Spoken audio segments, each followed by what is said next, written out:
Muito boa tarde a todos. Boa tarde. Sejam muito bem-vindos ao grupo Espírita de Estudos Bezerra de Menezes. Que a paz de Jesus esteja em nossos corações. E vamos dar início à nossa última reunião pública do ano. Já são 17 horas. E peço, por gentileza, a todos que verifiquem seus celulares para ver para que não haja nenhuma interferência no decorrer da palestra. Alguém vindo na casa pela primeira vez? Ótimo. Hoje teremos nosso amigo Walter, que falará sobre as parábolas de Jesus. E o nosso preparo de hoje é do livro Fonte Viva, pelo Espírito Emmanuel, por Francisco Cândido Xavier. Aprendamos com Jesus.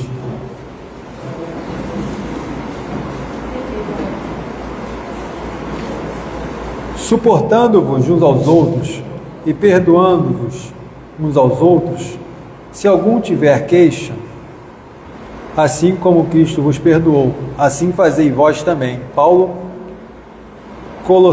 Colossenses, capítulo 3, versículo 13.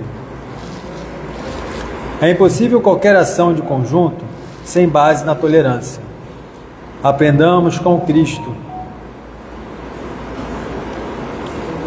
O homem identifica no próprio corpo a lei da cooperação, sem a qual não permaneceria na terra. Se o estômago não suportasse as extravagâncias da boca, se as mãos não obedecessem aos impulsos da mente, se os pés não tolerassem o peso da máquina orgânica, a harmonia física resultaria de todo impraticável. A queixa desfigura a dignidade do trabalho, retardando-lhe a execução. Indispensável cultivar a renúncia aos pequenos desejos que nos são peculiares, a fim de conquistarmos a capacidade de sacrifício, que nos estruturará a sublimação em mais altos níveis. Para que o trabalho nos eleve, precisamos elevá-lo. Para que a tarefa nos ajude, é imprescindível nos disponhamos a ajudá-la. Recordemos que o supremo orientador das equipes de serviço cristão é sempre Jesus. Dentro delas, a nossa oportunidade de algo fazer constitui só por si valioso prêmio. Esqueçamos-nos, assim, de todo o mal, para construirmos todo o bem ao nosso alcance. E para que possamos agir nessas normas, é imperioso suportar-nos como irmãos, aprendendo com o Senhor que nos tem tolerado infinitamente.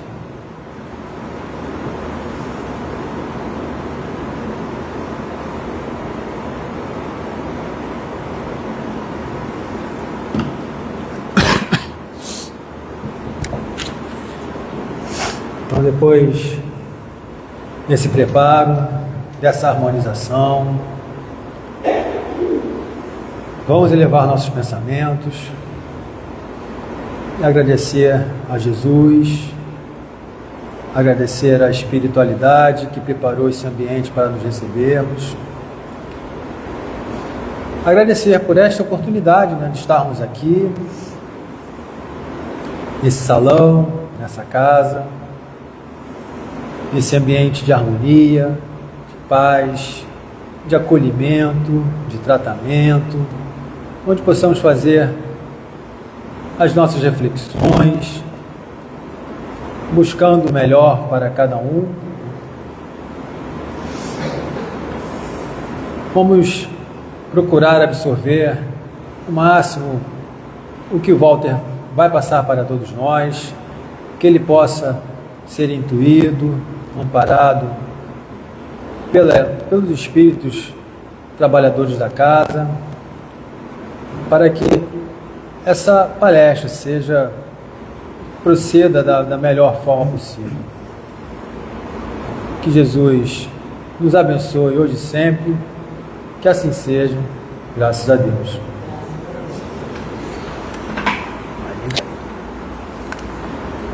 Alô. Vai lá. Tá legal não. Alô, alô, alô. Boa tarde, meus irmãos. Que a paz do nosso Mestre Jesus esteja conosco, abençoando essa nossa vontade de estarmos aqui para mais uma tarde e noite na nossa casa, para estudarmos um pouco o Evangelho do Mestre Jesus, né? Então, é um grande prazer de a gente estar aqui, fechando, né, a última palestra na nossa casa, já que quarta-feira, dia 31, não vai ter palestra aqui, tem trabalhos até terça, mas hoje seria a última palestra. Eu sempre estou sendo agraciado de estar aqui sendo o último a falar sobre as palestras da nossa casa, né? Eu espero estar à altura disso aí.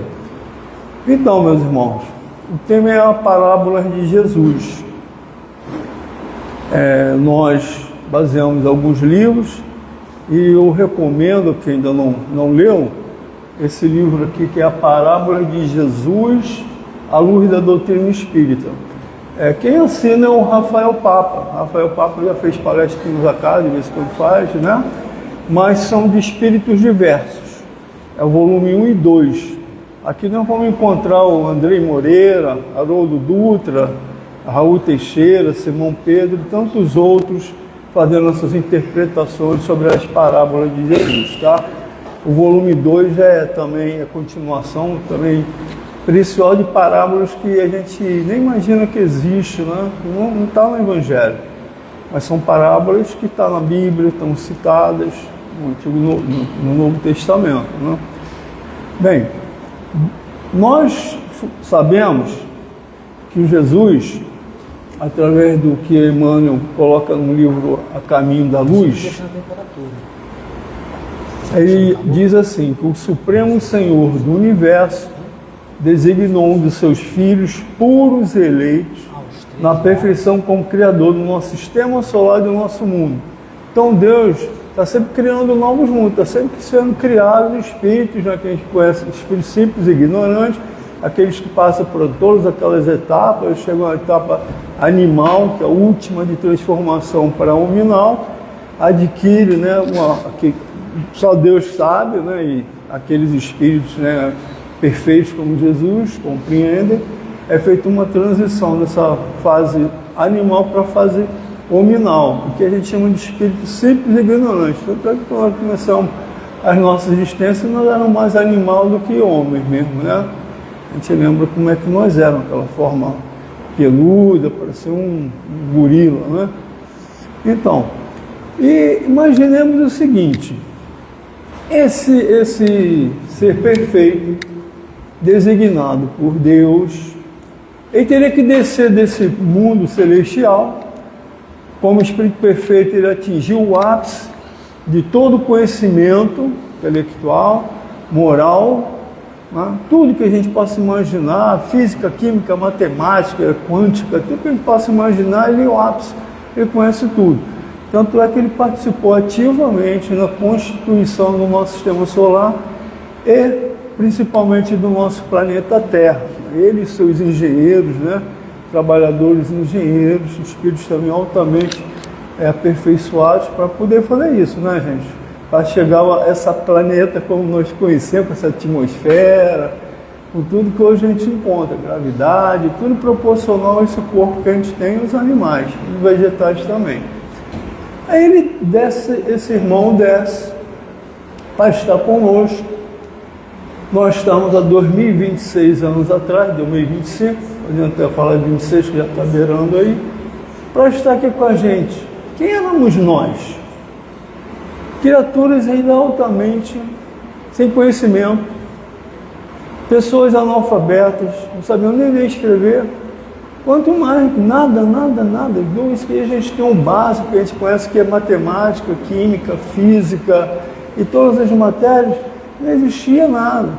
Aqueles que conheciam um pouco mais, que se chamavam redoutores das leis, eram aqueles que liam, que sabiam ler, interpretar as antigas escrituras, né? Como nós sabemos, doutores da lei, eles eram aquelas pessoas, sabe, vaidosas, né? Como a gente conhece, a grande maioria, não eram todos. Mas Jesus veio estar conosco. para nos ensinar.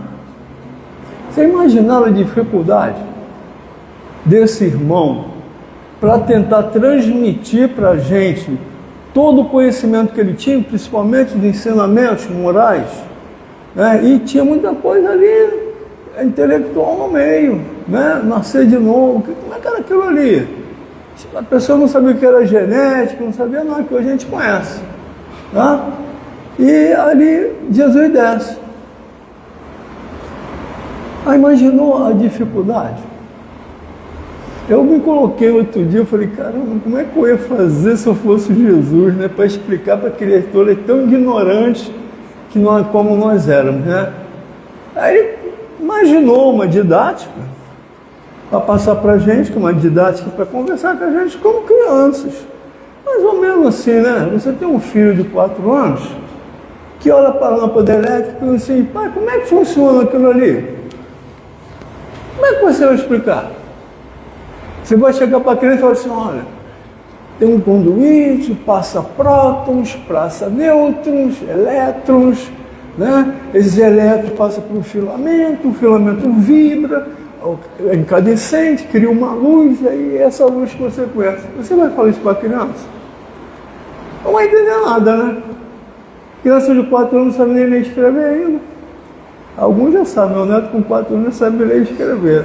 Mas a grande maioria não. Aí como é que você vai falar? Você vai falar de uma forma que a criança entenda, né? Você vai falar só, meu filho, passa uma força ali, que tu aperta esse botão aqui e a luz aparece ali. Acabou. Então não tem como entrar em mais detalhes, né, com aquela criança. Ela foi mais curiosa, aí, ó, mais lá para frente, quando você tiver com conhecimento, eu vou te explicar. É o que Jesus falava para a gente. Lá na frente, quando vocês estiverem com conhecimento maior, eu vou trazer para vocês um Consolador que vai esclarecer tudo isso aqui e muito mais, porque vocês vão ter condições já de entender melhor, né? Foi o que Jesus fez quando mandou para a gente o Consolador. Aí Jesus falava conosco, né? Através de historinhas e parábolas. Aqui está o que eu já comentei, né? Ele era a luz que afastaria a escuridão do mundo, de gente como nós, né, ignorantes, tanto intelectualmente como moralmente. No seu ensinamento, Jesus aplicava de uma didática muito bem elaborada, como histórias e parábolas. E o que é parábola? O que é uma parábola, né? São narrativas que têm por finalidade transmitir verdades indispensáveis de serem compreendidas. Então Jesus ia trazer para a gente verdades indispensáveis de serem compreendidas. Ele teria que trazer uma forma que a gente pudesse entender. São alegorias que contêm preceitos de moral e seu emprego contínuo tem por finalidade esclarecer melhor os ensinos de uma lição. E seu emprego contínuo tem por finalidade esclarecer melhor os ensinos de uma lição. Por isso que Jesus falava através de parábolas, né? Então, por causa disso aqui, não devemos ficar restritos ao sentido literal das palavras, mas precisamos buscar a alegoria que representa a ideia espiritual, o verdadeiro entendimento que a parábola traz. Então Jesus contava aquela história. Aí muita gente, tá legal. Entendeu ali conforme ele entendeu. O outro mais curioso, ele falou assim, irmão, peraí, o que realmente ele quis falar com isso? Aí vai aguçar. Pensamento da criatura, né? Por isso que Jesus falava, né? Tem ouvidos para ouvir e olhos para ver. Jesus falava assim para quê? Ele sabe que nem todo mundo ia escutar aquela historinha e ficar assim, tá. Né? História legal, bacana. Mas o conteúdo dela, o que realmente significava? Aí é para alguns, tá? E depois precisou de séculos para muita gente entender. Durante muito tempo, muita gente interpretou coisas erradas, né? Que a gente sabe. Muita coisa errada que Jesus sabia que ia acontecer, né? Mas vamos avançando. Foram muitas parábolas de Jesus. Uma das mais conhecidas, a parábola da vinha ou trabalhadores da última hora, né? Que está aqui nesse livro, na página 81, quem assina é Vinícius Lara. Aí vamos pegar aqui.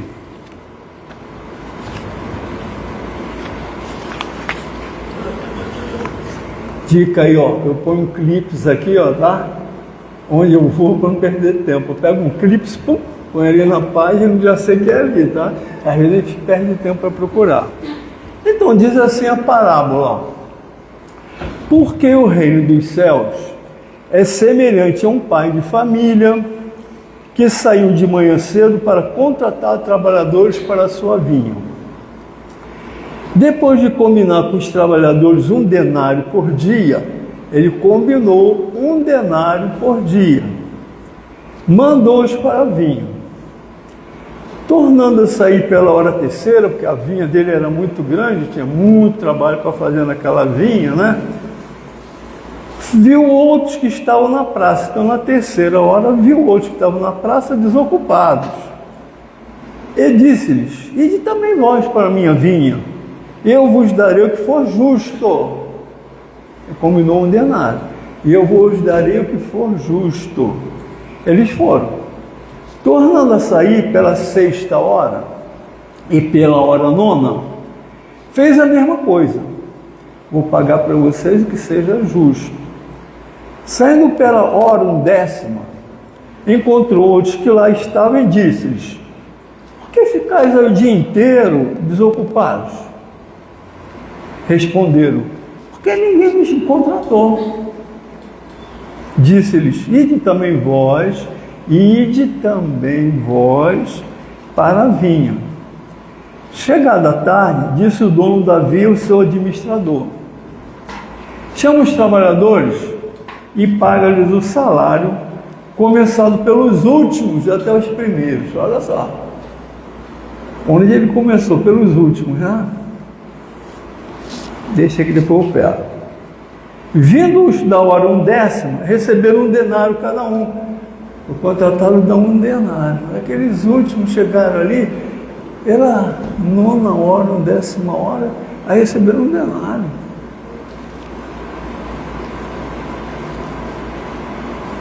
E vindo os primeiros, pensaram que receberiam mais. Você está dando 1 denário para o último, então nós vamos ganhar mais. Eu vou ganhar mais, né? Mas não contrataram, não era 1 denário? Ao receberem, murmuravam contra o pai de família, dizendo: estes últimos fizeram 1 hora só e tu os embalaste a nós, que suportamos o peso do dia, o calor do sol? Ele então disse a um deles: amigo, não foi injusto contigo. Não combinaste 1 denário? Não combinamos 1 denário? Toma o que é teu e vai. Eu quero dar a este último e não quer a ti. Eu sou o senhor da vinha, eu faço o que eu quiser. Eu dou aquele que eu acho que é justo, no mesmo valor. Não tem direito de fazer o que eu quero, o que é meu, ou o teu olho é mau porque eu sou bom. Assim os últimos serão os primeiros, e os primeiros serão os últimos. Vocês já imaginaram ao longo dos séculos quantas confusões se fizeram para interpretar isso aqui? Né? Muitas. Se interpretava errado, falava o que se queria, o que se desejava, os interesses. Né? Mas Jesus, quando ele colocou para a gente que um dia ele encaminharia o Consolador, ele disse que ela ia dizer a verdade. Aí vamos lá, a interpretação. Esse nosso amigo aí, né? Que é a gente viu o Vinícius Lara. Quem é o senhor da vinha? Ou o pai de família? É que está falando pai de família, tem palavras que falam o senhor da vinha. Quem é o senhor da vinha, né? Aquele que dá trabalho para todos. Aí na doutrina espírita, né, onde está a verdade, diz que é Deus. Deus é o senhor da vinha.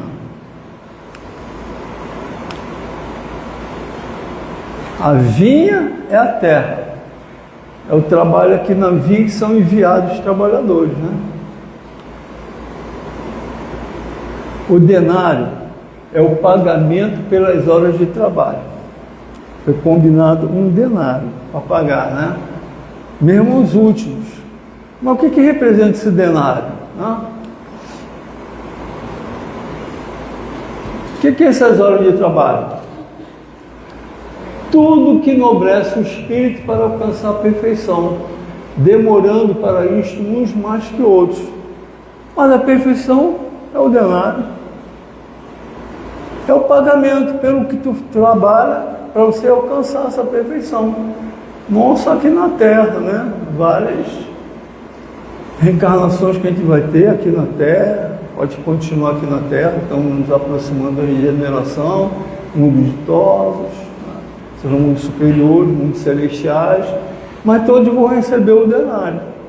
O denário é essa perfeição, alcançar o reino de Deus. O pagamento é o mesmo. Uns vão demorar mais, outros menos.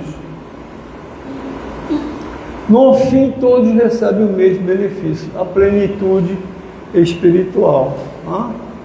Então, esse denário representa essa plenitude espiritual.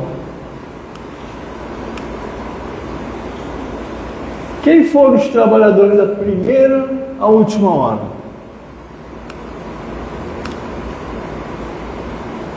Moisés, né? Os profetas, os apóstolos, a primeira hora.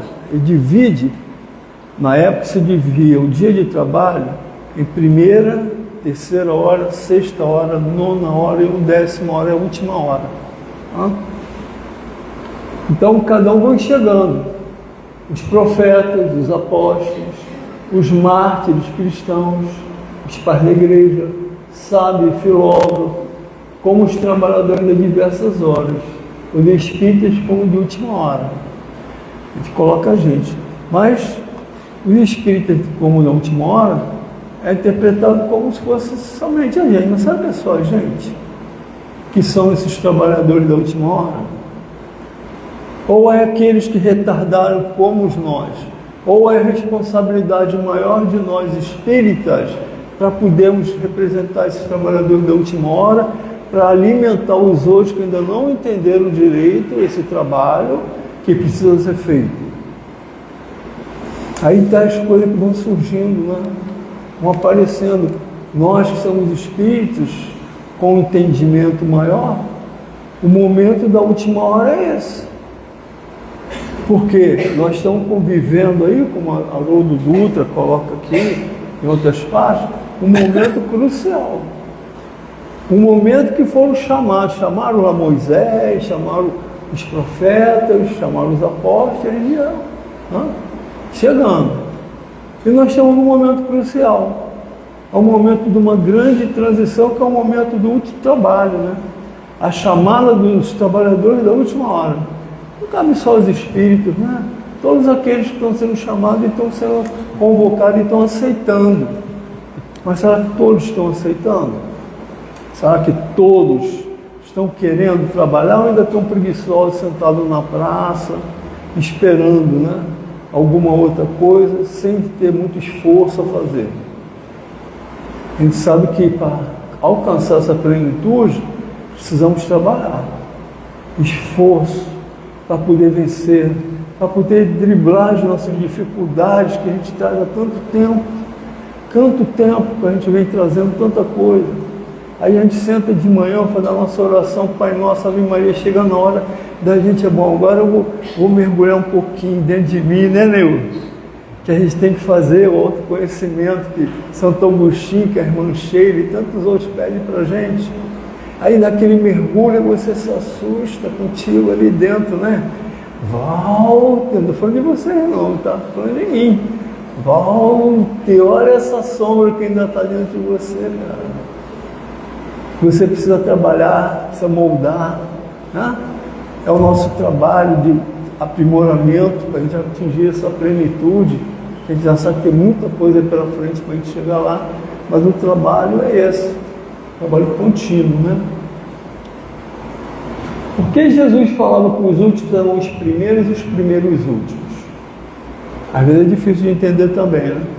Porque os últimos, para aqueles que estão próximos, são os espíritos superiores, alcançaram a plenitude espiritual, não lhes importa a posição que se encontram, que já entenderam esse trabalho de Jesus, trabalho de Deus na seara do pai, do chefe de família, né? Aqui para o nosso mundo é Jesus, Deus acima de tudo, né? Mas eles já não se importam mais. Se eles foram primeiros trabalhadores, se eles foram os segundos, se estão sendo os últimos, não importam mais. Porque isso para eles, a posição não interessa. Eles querem fazer o quê, né? Eles querem sim, né? Viver em simplicidade e humildade, fazendo o bem a todos, não esperando nenhum pagamento por isso. Pois se ocorrer, sabem, será com naturalidade nas suas ascensões espirituais. Eles não estão mais preocupados. Como também não devemos estar preocupados, eu sou o último. Não se preocupa com isso não, meu irmão, né? A posição que você está.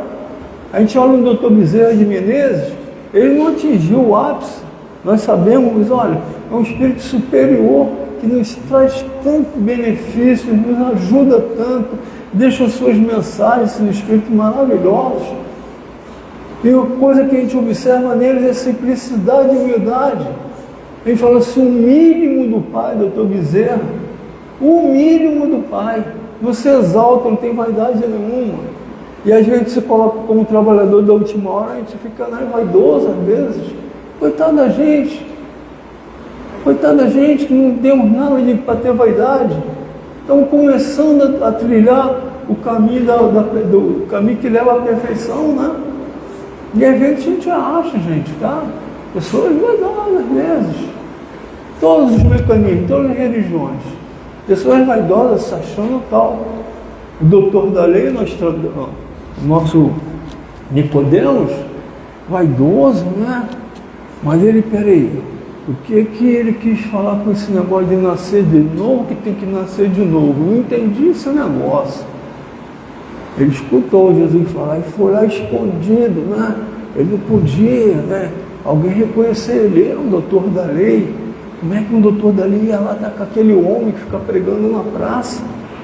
Aí ele se camuflou todo, pediu para Jesus, eu quero ir falar contigo numa hora à noite, para ninguém enxergá-lo. Aí junto lá de Jesus, chega assim, Senhor, mas como é que pode uma pessoa nascer de novo? Ela tem que voltar para o ventre da mãe dela e nascer de novo? Como é que é isso? Ele que era o doutor da lei, vaidoso, né? Entre tantos outros, era o mais simples que tinha, mas uma pessoa ainda muito vaidosa. Aí Jesus vira para ele e fala assim, você não entende isso, como é que eu vou te falar para você das outras coisas? Mostrando para a gente, né? Para o Nicodemos baixou a bola dele, né? Viu a humildade, que ele não tinha entendimento para compreender a dimensão que Jesus queria falar. E muitos somos nós, né? Mas vamos lá. E por que Jesus usou a vinha? A vinha, gente, era onde mais se empregava pessoas na época. Porque as pessoas que eram nobres, elas não bebiam qualquer tipo de água, não.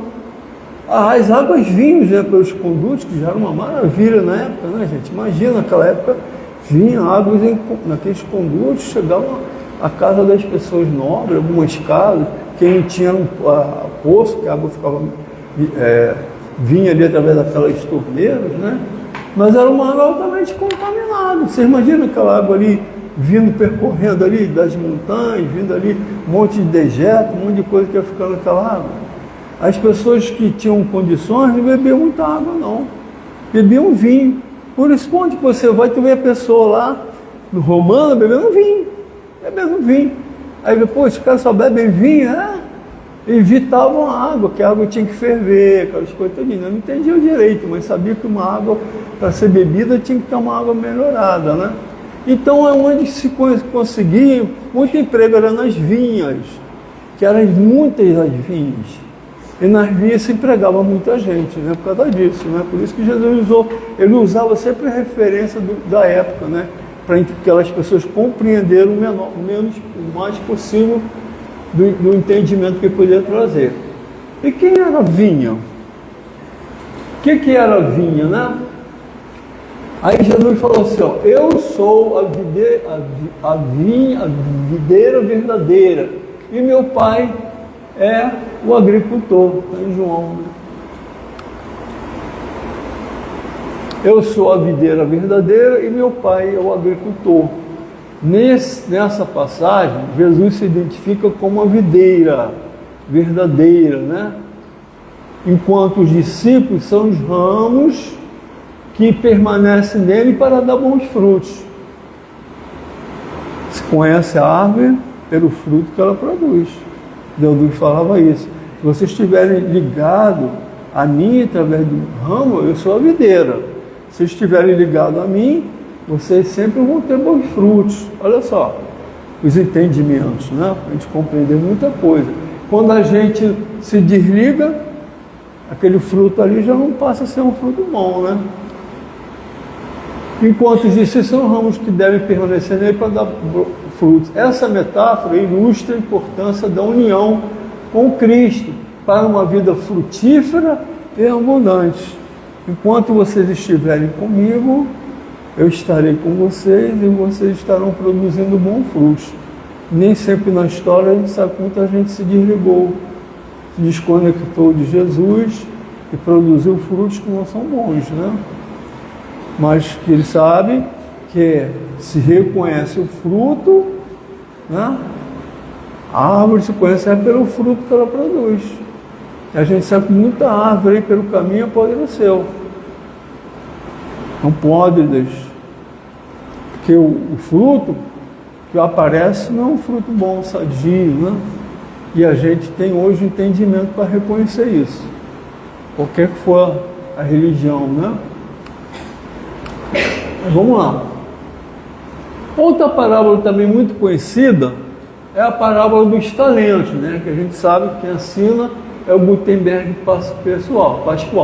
Eu vou abreviar, porque a parábola dos talentos diz que um senhor também convocou e deu, o senhor que era poderoso, né? Ele ia viajar e deu 5 talentos para um, deu 2 talentos para outro e deu 1 talento para um. Ele conhecia mais ou menos aquelas pessoas ali, né? Ele deu 5. Aquele que recebeu 5, depois ele foi, deu mais 5. O que recebeu 2, produziu, trabalhou e devolveu mais 2. Ou seja, recebeu 5, ganhou 5, devolveu 10. Ganhou 2, devolveu 4. Aí tinha um cara lá que recebeu 1 talento, ele ficou com medo. Será que vai dar certo? Será que eu vou conseguir trabalhar? Sabe o que é melhor? Meu Senhor pode me castigar para ficar chateado comigo. É melhor esconder esse talento, que pelo menos eu vou devolver para ele aquilo ali que ele me deu. Produziu nada, né? Aí vamos ver essa história aí, como é que é isso aí, né? Aí para ter uma ideia, de hoje, em termos de valor, 1 talento hoje equivaleria a 228.900 dólares, coisa aí de 1 milhão e pouco aí, de real. Oi? Pois é. Em prata seria 3.924. Se usava muito o talento de ouro, né? 1 talento seria mais ou menos 6.000 denários. Denário é o valor do dinheiro que se pagava ao trabalhador por um dia de trabalho, né? 1 denário, um dia de trabalho. Aí aquilo, o primeiro trabalhador que recebeu 5 devolveu mais 5. Aí o chefe lá falou, servo bom e fiel. O segundo trabalhador, que tinha recebido 2, devolveu mais 2. Aí o Senhor lá falou, né? Servo bom e fiel. O terceiro trabalhador, não, aqui está errado, aqui o terceiro trabalhador que ganhou 1 talento, devolveu 1 talento, fez nada, né? Simplesmente ele entrou, deveria ter produzido, ter feito algo, não fez, preferiu ficar acomodado, não produziu nada e devolveu aquele talento que ele recebeu. Quem são essas criaturas aí, né? Quem são esses irmãos aí, nós, que a gente chama de irmão? Cada qual recebeu de acordo com a sua capacidade. E o Senhor, ele deu para o primeiro sabendo que ele tinha um talento maior. Por isso que ele confiou 5. 5 talentos, imagina, né? O valor que daria ali, né? Se for traduzir em dólar, né? E ele deu 2 para um outro que ele tem uma capacidade boa, né? Mas vou confiar para ele 2 talentos. E deu 1, vamos ver se esse aqui vou receber. Tem talento. Ele tem como produzir, tem tudo como produzir. Mas vamos ver o que ele vai fazer com esse talento. Ele ficou acomodado, acabou não produzindo nada, né? O que representa aquele terceiro trabalhador, né? Aquele que não usa bem seu tempo, preguiça, uso do tempo para coisas inúteis, né? Falta de fé, vaidade, egoísmo que leva ele àquilo ali. E hoje em dia, né, tem gente que fica ali o dia inteiro, né? Passa o tempo todo ali no celular, no mundo virtual, esquece da vida à nossa volta. A vida está ali, pululando em volta dele, né? Mas ele não produz nada. Ele prefere se acomodar. Gente que, por exemplo, ganha heranças, né? A pessoa com aquilo que ele ganhou, a herança poderia produzir muita coisa, está acomodado, e as coisas materiais, os benefícios materiais fazem com que ele não reverta aquilo ali em trabalho para outras pessoas, em produzir, em progredir, vai ficar acomodado, né? Mas todos têm talento. Deus dá talento para todos nós temos talentos, um mais do que outros, capacidade, né? Mas temos talentos, ninguém é incapacitado de produzir. Todos nós somos incapacitados. Aqueles mais simples, que têm os talentos mais simples, limitados, ele consegue produzir dentro da sua área, mas consegue produzir, fazer muitas coisas. Tá? Consegue sim. O que acontece, né? O que muitas vezes faz retardar o progresso da pessoa é a falta de fé. Olha só o que levou muita gente aos tempos atuais a esse comodismo, né? Como a gente está vendo aí à nossa volta. A pessoa vive a vida material, acorda, vive a vida material, aquilo que está ali perto dele, mas ele não quer, vai às vezes para uma missa, vem à casa espírita, escuta, coisa e tal, mas fica aí restrito aquilo ali, né? Não avança mais. Aí traz o quê? Devido às desconfianças provocadas por aqueles que deveriam trazer as verdades, devido às desconfianças provocadas por aqueles que deveriam trazer as verdades, quem era aquele povo da época de Jesus? Quem eram os doutores da lei? Quem eram os fariseus? Os sacerdotes dos templos? As pessoas, como é que elas estavam naquela época de Jesus? Estavam assim, desconfiadas, sem fé, esperando ver um milagre, que o Messias viesse lá, que Deus mandasse o Messias para salvar aquilo tudo ali, sem esperança, sem nada. Aí chega Jesus com uma palavra, uma reconfortadora nova, fala para a pessoa: você quer conversar com Deus? Não precisa de você fazer oferendas, ofertas, conversa com o Pai, conversa com Ele, ensinou a oração, Pai nosso que está no céu, né? Conversa com Ele, você precisa ir lá no templo levar oferenda e oferta, não. Chegou para aquela mulher samaritana lá do poço, a mulher samaritana triste, eu queria ir lá em Jerusalém no templo para orar para Deus. Aí Jesus falou: eu sou a água que vou matar a tua sede, você não precisa ir lá no templo, pensa você, se recolhe no canto, você com Deus, conversa com Ele, você não precisa ir lá no templo. Estou falando que é minhas palavras, né? E aí ela entendeu a mensagem de Jesus. Para que você tem que ir lá no templo para você orar? Agora, a gente gosta de estar no templo. Eu adoro estar aqui na nossa casa, eu gosto de estar aqui, precisamos. Né? Mas se ela deixar de existir, eu não acabei, minha vida não acabou, eu posso comunicar com Deus, posso ser bondoso, caridoso da mesma forma. Eu preciso também estar conectado com uma casa como essa, porque nós precisamos desse campo de força que a gente encontra aqui. Eu vejo por mim. Eu fico afastado um certo tempo, né, gente? A gente fica afastado um certo tempo da casa. Eu trabalho aqui, trabalho em outra casa também, todo mundo sabe, né? está no recesso lá, vai até fevereiro. E eu me alimento daqui. A gente para aqui, deixa de vir um dia na ectoplasmia, me faz uma falta tremenda. Eu preciso disso aqui. Se a pessoa é cristã, precisa da igreja católica, vai lá. Mas não precisa, eu tenho que ir lá em Roma, porque lá em Roma... Não precisa. O dia que tu não puder ir no teu templo, seja onde for, conversa você direto com Deus. E faz o que Ele espera de você, a caridade. Eu preciso sim de estar aqui. Não é eu que falo por mim. Eu preciso dessa força aqui. O dia que eu estou sem ela, às vezes eu fico desconectado. Aí eu tento, me equilibrar, coisa e tal, mas fico ansioso para voltar logo, né? Pô, não tem palestra agora dia 31, não tem palestra, não teve dia 24, quarta-feira, né? Mas eu estou doido que já volte logo. Não é assim, gente? Para a gente estar conectado aqui com a casa. Eu preciso, vocês sabem que vocês precisam também. E Jesus trouxe essa informação.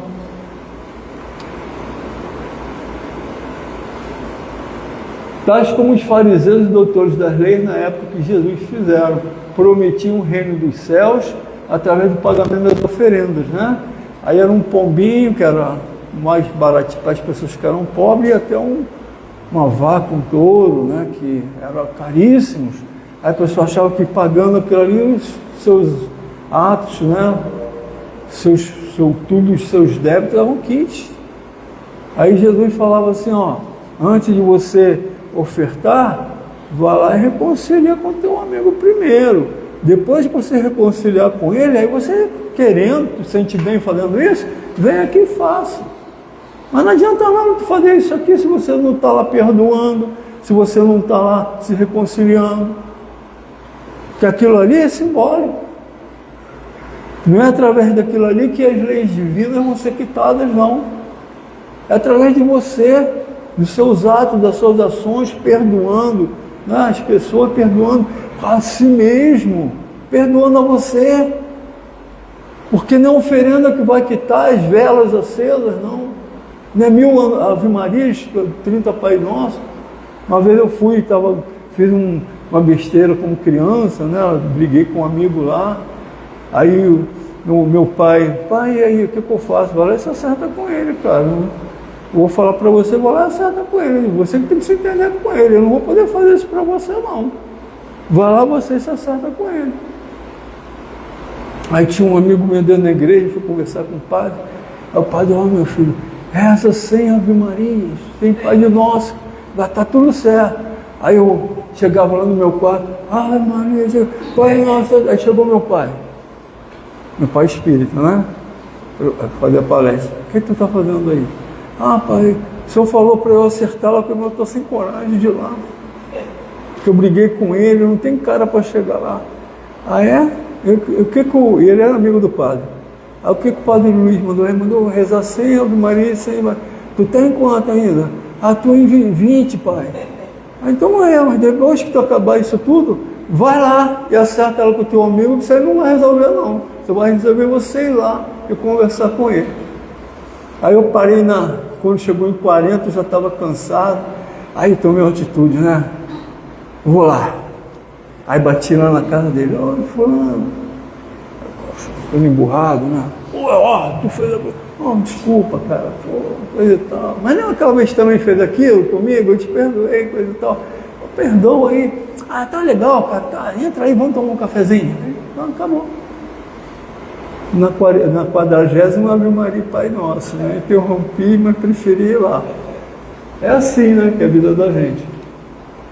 A decepção vem com o tempo e as verdades colocadas pelo Consolador começam a despertar as pessoas para não se redatarem. As pessoas não são mais enganadas, né, gente? Mas a pessoa chega lá no templo, na igreja, quanta coisa que fazia, né? A pessoa maltratava, a pessoa que era dona de escravos, matava escravos, fazia um monte de coisa. Chegava lá para o padre, eu queria comprar aquele cantinho lá dentro da igreja. Né? O senhor vende para mim? Vendo, meu filho. Toma. Pagava-se uma grana do carão, o cara enterrado lá dentro da igreja, achando que estava tudo certo. Está tudo perdoado. Desencarnou, ele vai para onde? Ela com umbral. Aquilo que o padre falou que estava certo, não. O cara chega lá do outro lado, paguei uma fábula, e disse que o perdão estava garantido, ficou espirituoso, chateado, encarna de novo, com aquela mentalidade, né? Fui traído. Religião não me serve. Porque o que o padre falou não aconteceu. É assim, ao longo do tempo, as pessoas vão ficando desanimadas. Vão vendo as coisas, olham para a árvore, vê o fruto que ela está produzindo. Esse fruto eu não quero comer, não. E a pessoa vai ficando desanimada, vai ficando desacreditada, perde a fé. E aí fica materialista. Aí vive a vida dela nas coisas materiais.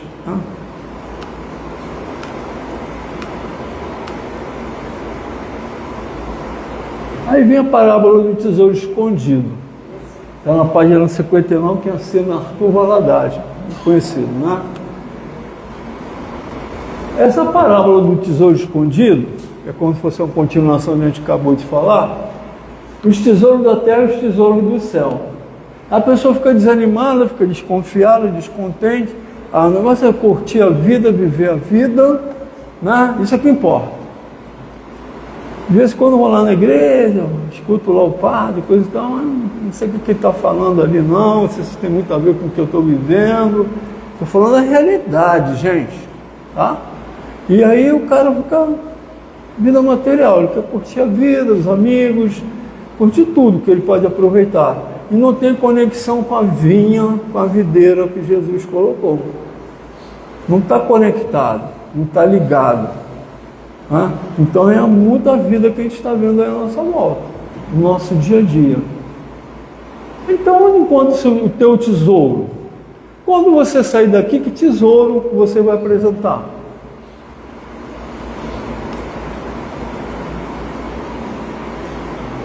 Aí a pessoa vem, passa uma vida toda materialista, curte tudo, títulos, nomes, né? Dinheiro, poder. Aí o cara desencarna. Chega lá do outro lado, o bolso dele está vazio de tesouro celestial. Ele não vai carregar nenhum tesouro aqui da terra. O que ele vai apresentar lá do outro lado? Ninguém vai perguntar para ele os títulos que ele teve, o poder que ele teve, a conta bancária dele, a mansão onde ele morava, o carrão que ele tinha. Não vai perguntar isso. Vai perguntar para ele: que bem que tu fizeste? Perdoaste? Foste caridoso? Foste bom? É o que vai ser, né, servir de bagagem para você, para o outro lado. Se a tua bagagem é cheia de tesouros celestiais, essa bagagem que eu falei, você vai ter uma boa entrada. Senão, meu amigo, não adianta a gente querer, né, dimensionar pelos valores da terra, que os valores celestiais são outros. E aí a gente vai ter que apresentar isso lá do outro lado. Aí nós vamos para lá, vamos vir para cá. Separação do bode das ovelhas, tudo aquilo que a gente escuta Jesus falar. Na página 99, o André Sobreiro, né, desse livro, ele fala a parábola do servo fiel. Quem é um servo fiel? Ele diz que Deus designa, vou falar aqui rapidamente, a palavra é grande, né? Designa missionários para nosso mundo. Nós somos pequenos missionários, somos pais de famílias, co-criadores. Na função que vocês tiverem, estão co-criando, ajudando o Pai a construir um mundo melhor. Onde a gente estiver, mais significante, mas se você está fazendo o seu trabalho, você está ajudando. Alguém perguntou certa vez assim, né? O Niemeyer, que eu já falei, era um grande caridoso. O cara era ateu, mas era um cara muito caridoso, né? É um servo. É um servo. Não era religioso. Eu conheço pouco da vida, porque um amigo trabalhava na empresa dele, e certa vez falou: pô, eu nunca vi um cara tão legal quanto o Niemeyer. Sabe por quê? Ele era um cara que ganhava uma obra, muita grana, muito dinheiro, mas ele nunca esqueceu dos funcionários dele. Pegava lá de cima e distribuía. Sabe onde chegava, Walter? Falando para mim. É o cara que varria, o cara que limpava o banheiro, o cara que varria. Sabe por quê?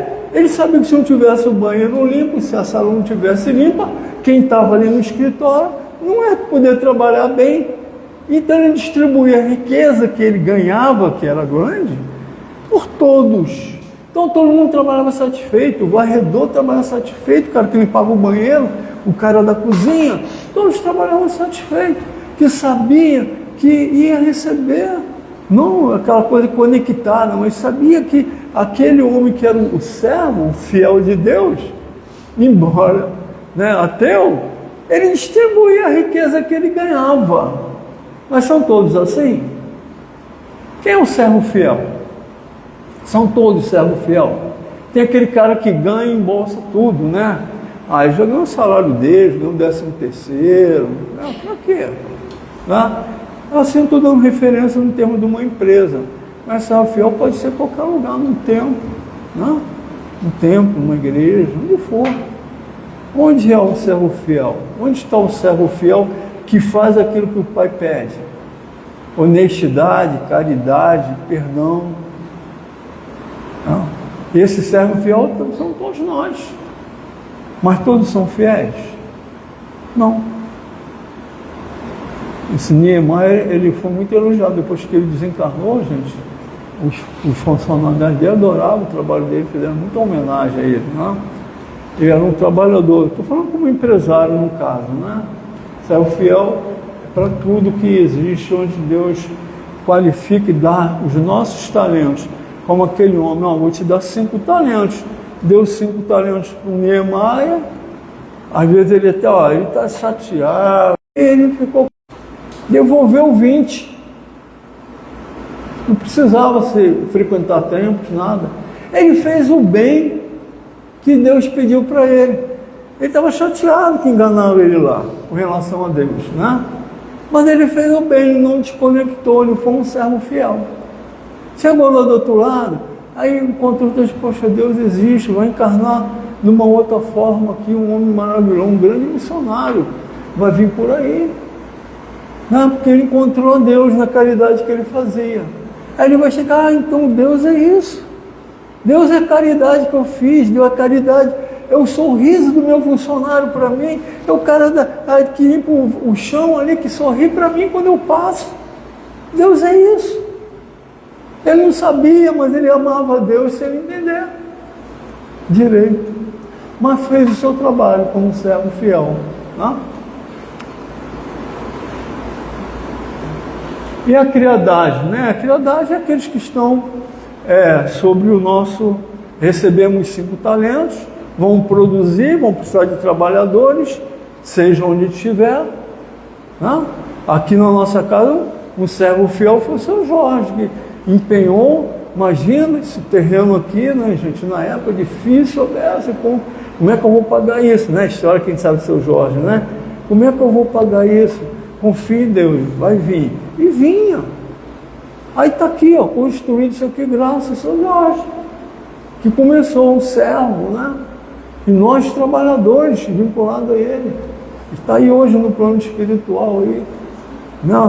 Vai com certeza aí, sempre trazendo, através das falas dele, coisas boas lá do outro lado. Está lá do outro lado, trabalhando. E é um servo fiel. O Senhor virá um dia e hora ignorada, ele cobrará pelo bem o mal feito. Então, Deus dá os talentos, mas cobra.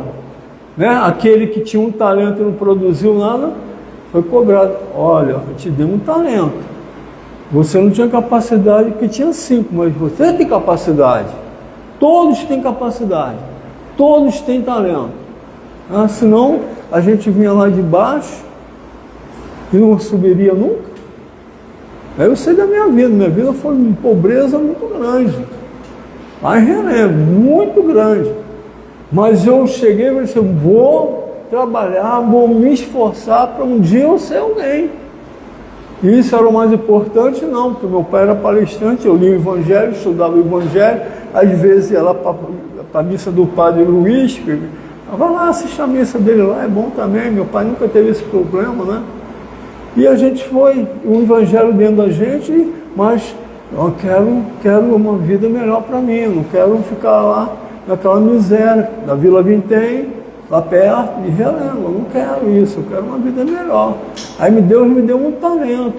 Eu trabalhei e consegui 5.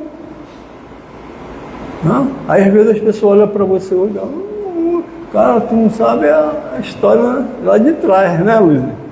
Tu não sabe a história lá de trás, para você chegar onde você está. Gente, e a parábola do semeador, né? Que o Haroldo Dutra trouxe para a gente, ele explicando essa parábola do semeador, né? Está aqui, rapidamente. A semente à beira do caminho, essa semente representa aqueles que ouvem a mensagem, mas não compreendem. O maligno vem e arrebata o que foi semeado em seus corações. Aquele que ouve, mas não escuta, né? As sementes em solo rochoso, aqui as sementes germinam rapidamente, mas não têm raízes profundas.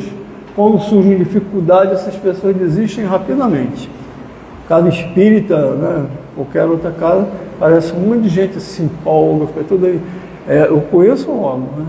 Se empolga, fica todo animado, fica, mas melhor contrariedade. Aquela fulana ali, aquele betrão, o cara vai e desiste, já não vem mais para casa. São muitos, tá? O cara se empolga no início, ficam realmente aqueles que começam a entender a mensagem de Jesus. Perdoa, cara, perdoa. É uma pessoa como você, rapaz. Perdoa ela. Ela falou uma coisa que eu não gostei. Cara, deixa ela, que o problema dela, sorri para ela, dá um abraço nela, depois que está tudo acertado. Aí a pessoa desiste, não volto mais lá com aquela pessoa ali, e não volta mais por causa daquilo ali. Não é pouco não, tá, gente?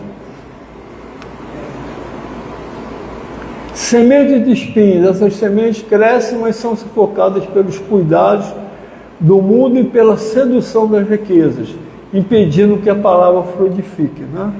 Pessoas germinam, mas não vai para frente, que nascem entre espinhos, né? Sementes em boa terra representam aqueles que ouvem, compreendem e vivem a palavra de Deus, produzindo frutos abundantes.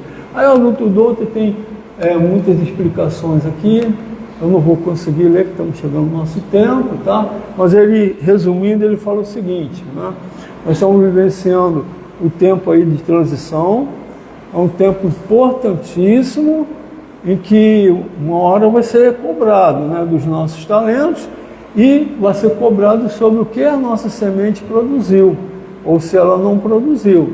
E haverá a separação, que é o momento da separação das ovelhas dos bodes. Quem são as ovelhas que são os bodes? Aqueles que produziram, conseguiram acompanhar, esses tempos estão preparados para esse tempo novo que estão chegando aí. Separação do joio e do trigo. Eu querendo ou não querendo, achando isso, achando aquilo, vai acontecer. Porque isso faz parte da lei universal. Os mundos progridem, não é questão religiosa.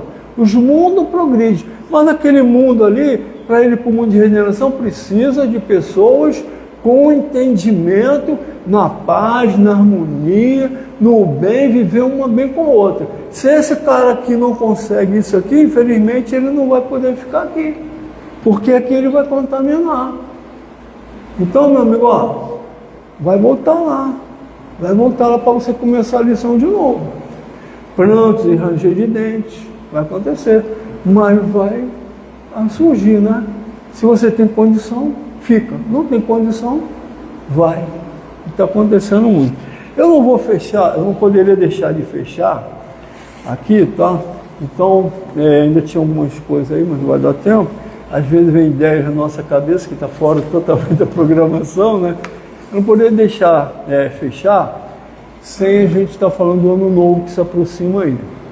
E hoje eu, como sempre, eu abro o meu WhatsApp e tem um grande amigo aqui nosso, aquele cara que está ali no cantinho ali com o seu Jânio, sempre mandando umas mensagens bacanas, legal, né?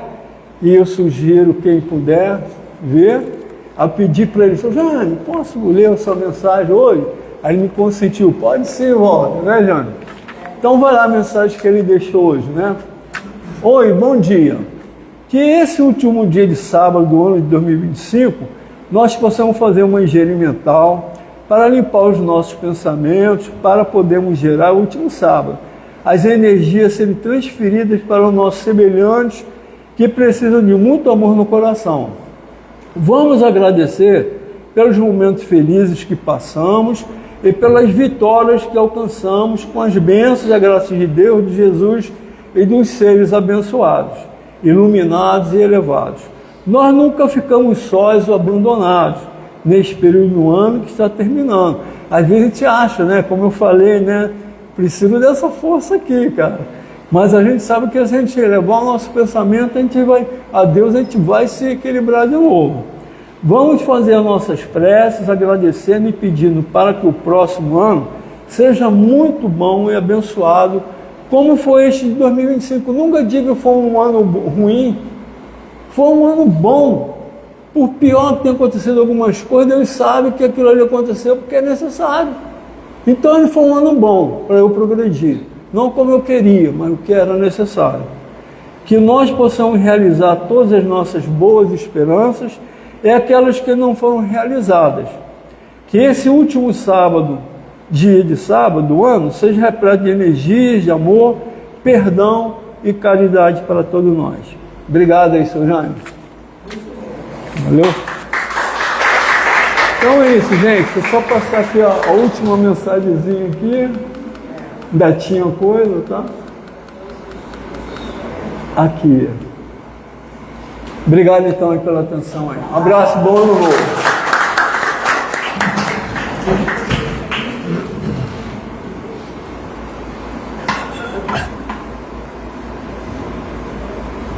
E vamos agradecer ao Walter, né, pela palestra, pelo estudo de hoje. E agora vamos passar para o momento do passe. Então peço por gentileza que permaneçam em seus lugares e que os trabalhadores passistas possam se posicionarem para darmos início. Tem bastante trabalhador aí. Tem bastante trabalhador.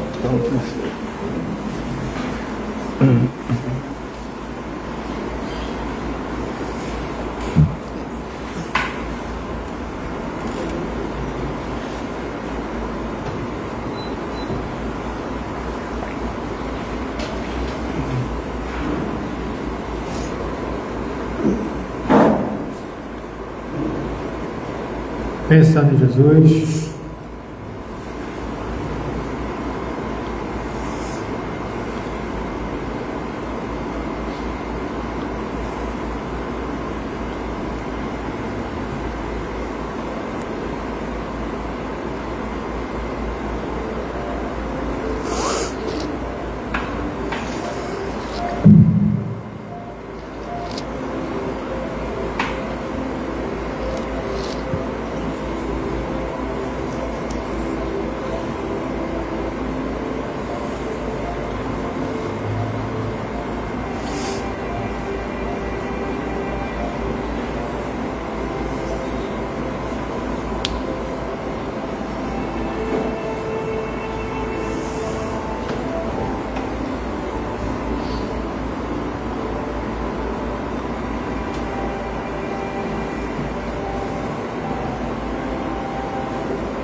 Graças a Deus.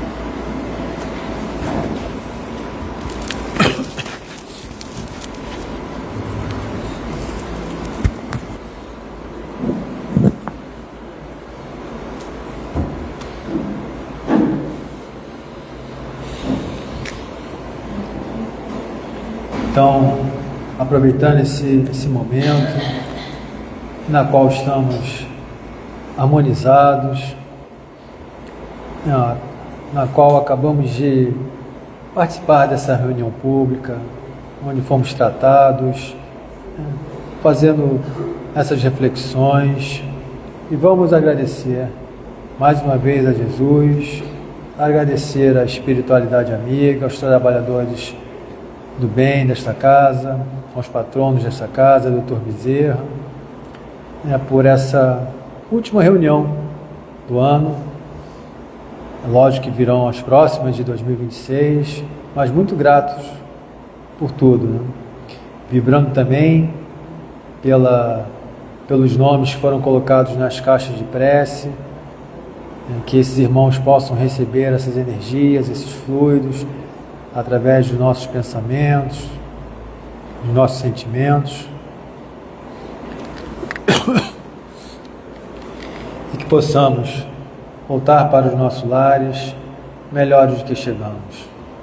E vamos mais uma vez agradecer pelo ano que passou, 2025, e agradecer também pelo ano que está chegando, no qual vamos buscarmos a nossa melhora, as nossas mudanças, as nossas transformações para o bem, buscando a nossa evolução, superando as adversidades, os obstáculos que podem vir para o nosso aperfeiçoamento, para o nosso aprimoramento, e que possamos estar preparados, e confiantes, acreditando, otimistas,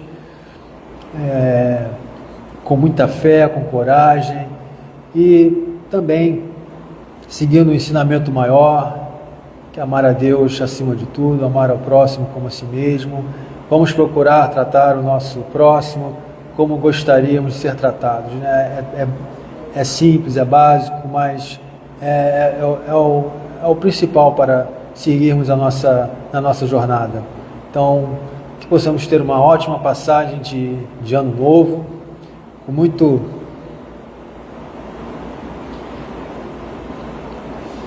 amor, harmonia, paz, equilíbrio, união, aquele sentimento de fraternidade, muita luz para todos nós. Que assim seja, graças a Deus.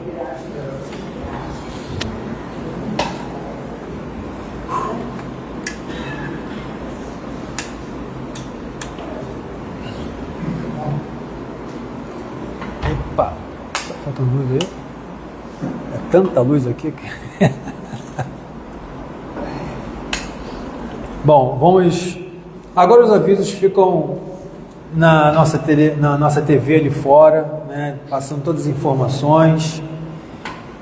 No nosso trabalho da cesta básica também, inclusive, tem um quadro ali colocado ali fora com os itens de maiores necessidades. E também peço a todos que possam passar na livraria, que na livraria tem várias informações, tem trabalho de artesanato, tem livros, e sigam a nossa página no Instagram, o GBEM Rio. Também temos nosso canal no YouTube, GBEM Rio. E agora vamos fazer o nosso sorteio dos 3 livros, que a casa sempre faz, para divulgar a doutrina, para que vocês possam estudar. Nós falaremos 3 números, que o número estará posicionado do lado direito da cadeira. E agora vamos fazer o sorteio. Pode falar o número, volta. 17. 17. Hoje você tinha colocado uma batalha na mão. 17 foi água. 33. Também. 10.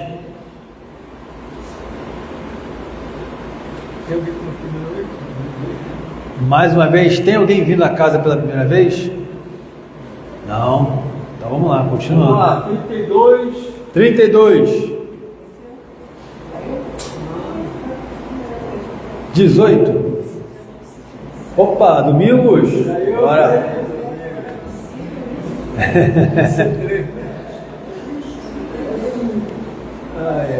Número, vamos lá, um baixinho, 8.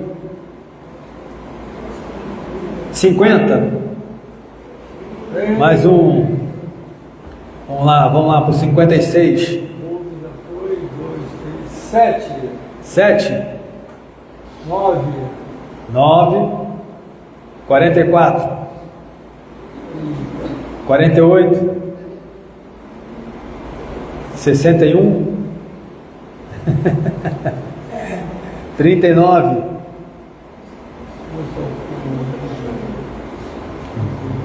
28. 15.